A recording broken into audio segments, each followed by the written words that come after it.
আল্লাহ ভাইরা, আমরা মুসলমান, আমরা ধর্মীয় কথা, ইসলামের কথা, দ্বীনের কথা মজবুত করে মানব এবং ধরবো, বলি ইনশাআল্লাহ। আর আল্লাহর দ্বীন ইসলামকে পরিষ্কার করে দিয়েছেন।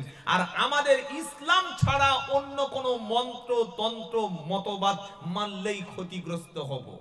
মাইয়াবতাগি গায়রাল ইসলামি দীনান ফালাই ইকবালা মিনহু ওয়া হুয়া ফিল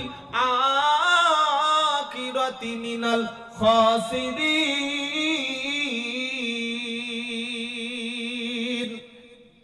3 নম্বর পারা, 20 নম্বর পৃষ্ঠা, 5 নম্বর লাইন, 85 নম্বর আয়াত, সূরার নাম সূরা আল ইমরান।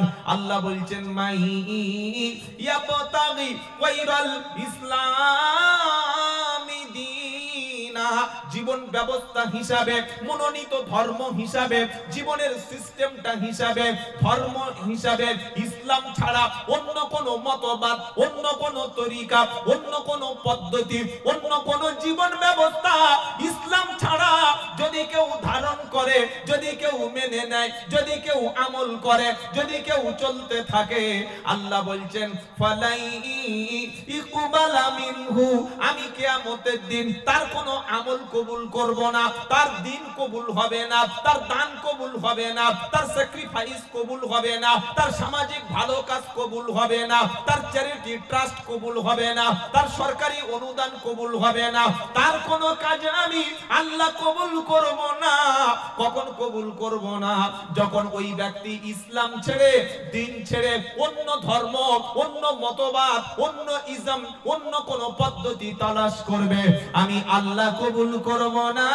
ওয়া হুয়া ফিল আখিরাতি মিনাল খাসিরিন, আখিরাতে ধ্বংসের মধ্যে ক্ষতিগ্রস্ত হয়ে যাবে।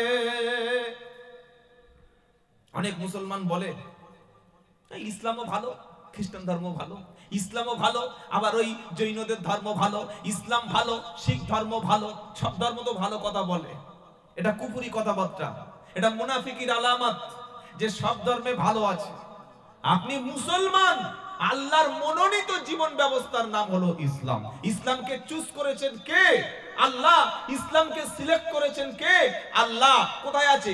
ইন্নাদ-দীনা ইনদাল্লাহিল ইসলাম, সূরা আল ইমরানের 19 নম্বর আয়াত, সূরা আল ইমরানের 19 নম্বর আয়াত। নিশ্চয়ই আল্লাহর কাছে পছন্দনীয় মনোনীত জীবন ব্যবস্থার নাম হলো ইসলাম।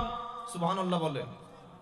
আচ্ছা, ইসলামটা আমরা মারামারি করে, লড়াই করে, রক্ত দিয়ে, যুদ্ধ করে, বিবিকে ইতিম করে, মাকে বাচ্চা হারা করে, ভাইকে ভাই হারা করে, জান দিয়ে মাল দিয়ে পেয়েছি না আমরা এই পশ্চিম মেদিনীপুর যারা পশ্চিম বাংলা বাস করি ফ্রিতে বসে বসে পেয়ে গেছি? একটু জবাবটা দেবেন। হ্যাঁ, মারামারি করেছেন? কবে মার খেয়েছেন? কবে মার খেয়েছেন? কবে ইসলামের জন্য কেস খেয়েছেন? কবে জেল খেটেছেন? কবে আপনার বিরুদ্ধে কেস হয়েছে?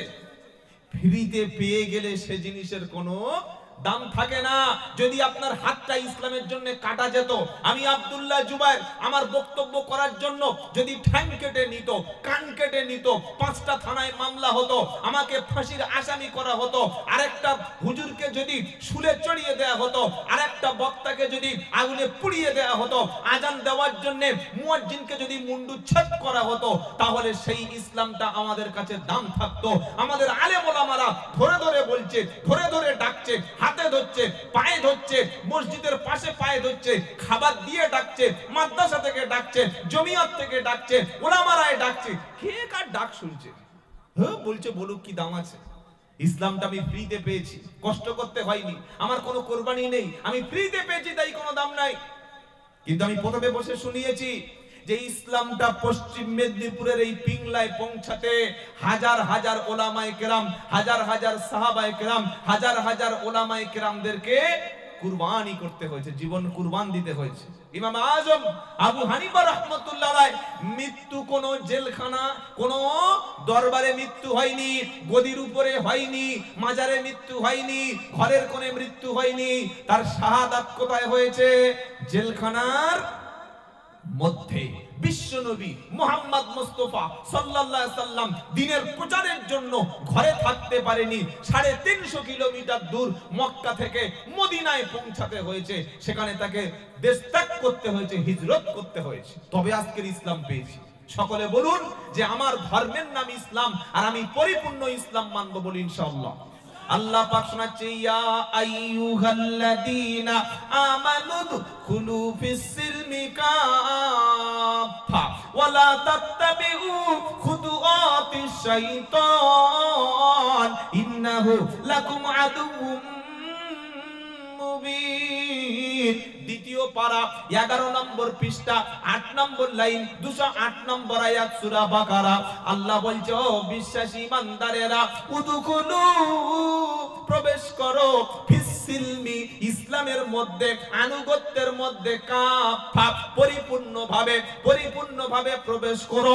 হাফ হাফ যেন চলবে না। তুমি নামাজটা পড়ছো আল্লাহর হুকুম মতো, ব্যবসা করবে আল্লাহর হুকুম মতো, যে আল্লাহর হুকুম মতো নামাজ পড়ছো ওই আল্লাহর হুকুম মতো তুমি দ্বীনের প্রচার করবে, যে আল্লাহর হুকুম মতো তুমি নামাজ পড়ছো ওই আল্লাহর হুকুম মতো তুমি পোশাক পরবে, যে আল্লাহর হুকুম মতো নামাজ পড়ছো ওই আল্লাহর হুকুমে তুমি তোমার সম্পত্তিটা তোমার বোনকে তোমার ভাইকে সেইভাবে ভাগ করবে, যে আল্লাহর হুকুম মতো নামাজ পড়ছো ওই আল্লাহর হুকুম মতো তুমি সত্য কথা বলবে, হালাল খাদ্য খাবে, মিথ্যা বলবে না, চুরি করবে না, জেনা করবে না, ওজনে কম দেবে না, খাদ্যে ফাঁকি দেবে না, তবেই তুমি মুসলমান। একজন সেদিন বলল, হুজুর আমাদের পাড়ায় 4-5টা হাজী সাহেব আছে। কটা হাজী সাহেব? আপনাদের হাজী সাহেব আছে? আছে তো, মাশাআল্লাহ। তো বললে একজন হাজী আছে, তিনি ট্রিপল হাজী, মানে কবার হজ করেছে?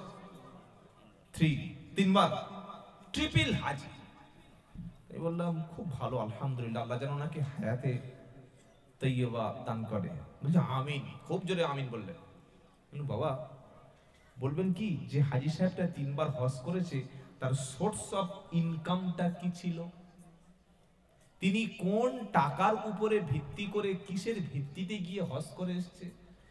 বলছে উনি চাকরি করতেন, একজন সরকারি মানে অফিসার ছিলেন, এখন রিটায়ার হয়ে গেছে, রিটায়ার হয়ে যাওয়ার পর হজ করেছেন।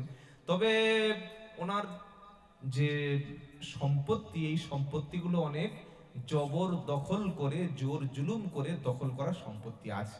আপনি ঠিক বলছেন? বললেন 100% শিওর। বলুন। আমার নাম আব্দুল্লাহ জুবায়ের শেখ, আমার বাড়ি 24 পরগনার বারুইপুর থানা, চাম্পাহাটি। এখন আমার বাড়ি ধরুন আমি 5 কাঠা জায়গার উপরে ঘর করেছি। ক কাঠা? 5 কাঠা। আমার বাড়ির পাশে আর একটা গরিব মানুষ বাস করে, খুব অসহায়, বা বিধবা মা, তার স্বামী নাই, 2টো বাচ্চা নিয়ে, একটা বাচ্চা নিয়ে থাকে। আমার প্রভাব আছে, রাজনৈতিক অনেক সোর্স আছে, পপুলারিটিও আছে, সবকিছু আছে। আমি গ্রামের কিছু লোকের গায়ের দখলে ক্ষমতা দিয়ে জোর করে ওই আমার বাড়ির পাশে যা 3 কাঠা জায়গা আছে, আমি 5 ফুট 6 ফুট জায়গা আমি একটা ড্রেন করব বলে, বা একটা ফুলের গাছ লাগাবো বলে, বা একটা সরু রাস্তা করবো বলে, আমি জোর করে পার্টির লোক দিয়ে আর উকিল ঠিক করে মোটামুটি 5 ফুট করে জায়গা, লম্বা 70 ফুট আমার ভিতরে নিয়ে নিলাম। এই কাজটা নিঃসন্দেহে ভালো কাজ না খারাপ কাজ? আরে জোরে বলুন। এখন তো আমরা সকলে বলছি খারাপ, আর আমাদের পাশে যারা বাস করে তারা জানে আমরা মালটা কি। কি বুঝলেন? কে কত ভালো দেখে চেনা যায় না। বাড়ির পাশে বাস না করলে বুঝতে পারবেন না সে ভালো মালিক কিনা। এজন্য বিশ্ব নবী সাল্লাল্লাহু আলাইহি ওয়াসাল্লাম বলেছেন, সেই ব্যক্তি আল্লাহর কাছে উত্তম যে তার প্রতিবেশীর কাছে উত্তম, তার পরিবারের কাছে উত্তম। আমি যত বড় বক্তা হই, আপনি যত বড় হাজী হন, যত বড় ইমানদার হন, আপনার বাড়ির পাশে লোকের উপরে জুলুম করেন কিনা, লোকের সম্পত্তি জবরদখল করে আছেন কিনা, ওটা ঠান্ডা মাথায় হাত দিয়ে চিন্তা করবেন। বিশ্ব নবীর হাদিস, 1 বিঘত জায়গা যদি কেউ জবরদখল করে, বেশি না, 5 কাঠা না, 2 কাঠা না, 3 কাঠা না, 10 কাঠা না, 1 বিঘত জায়গা যদি কেউ টেনে ক্ষমতা দেখিয়ে দখল করে নেয়, কিয়ামতের দিন 7 তবক জমিন তার গলায় ঝুলিয়ে দেওয়া হবে। নে বাবা কটা নিবি নে। আমাদের ঠিকানা কতটুকু মাটি? জোরে বলে 3.5 হাত। তো যারা ধনী লোক তাদের একটু বেশি হবে তো, হ্যাঁ? একদিন মাটির ভিতরে হবে ঘর, রে মন আমার কেন বাঁধো দালান ঘর। এত সুন্দর ঘর করে দুতলায় ছাদের উপরে আছে, ওখান থেকে আর নামে না। ও ভাবছে এটা আমার লাইফ টাইম, কি বুঝলেন? ও আর কোনোদিন এক্সপায়ার হবে না, ডেট ফেল হবে না। ওখানেই খাচ্ছে, ওখানেই ঘুমাচ্ছে, ওখানেই গোসল, ওখানেই ওযু, ওখানেই নামাজ, সব ওখানে। কবি কি বলছে? একদিন মাটির ভিতরে হবে ঘর, রে মন আমার কেন বাঁধো দালান ঘর। প্রাণ পাখি যাবে উড়ে পিঞ্জার ছেড়ে, ধরা ধমে সবই রবে তুমি যাবে চলে। ধরা ধমে সবই রবে তুমি যাবে চলে। বন্ধু বান্ধব যত মাতা পিতা তারা সুত, বন্ধু বান্ধব যত মাতা পিতা তারা সুত, সকলে হবে তোমারই পর, রে মন আমার কেন বাঁধো দালান ঘর। এই দেহ এটা একদিন মাটির সঙ্গে মিশে যাবে। আজকে দুনিয়ার উপরে অহংকারী করছেন, ক্ষমতা দেখাচ্ছেন। কত ক্ষমতা দেখলাম। বাংলাদেশের এক্স প্রাইম মিনিস্টার মিসেস কিলার জেনোসাইড গণহত্যা চালিয়েছিল, 2000 ছাত্রকে হত্যা করেছিল শেখ হাসিনা। নাম শুনেন নাই? শুনেছেন না শুনেন নাই? আজকের তাকে ফাঁসির অর্ডার হয়েছে। সেই কোর্ট অর্ডার দিয়েছে যে কোর্টে হাসিনা তার বাংলাদেশি বিরোধী আলেমদেরকে সহ্য করতে পারত না, ফাঁসির রায় দিয়েছিল। ফাঁসিও দিয়েছিল অনেক বড় বড় আলেমদের, সেই কোর্টেই তার রায় হয়েছে। আল্লাহ পারেন কি পারেন না? আল্লাহ পারেন কি পারেন না? অবশ্যই তিনি পারেন। তো আমার দেহটা একদিন মাটির সাথে মিশে যাবে, থাকবো না। জুলুমের একদিন অবসান ঘটবে। যারাই স্বৈরাচার হয় তাদেরকে আল্লাহ হাসিনার মতো দেশ থেকে বিদায় করে দেন। কথা মনে থাকবে ইনশাআল্লাহ।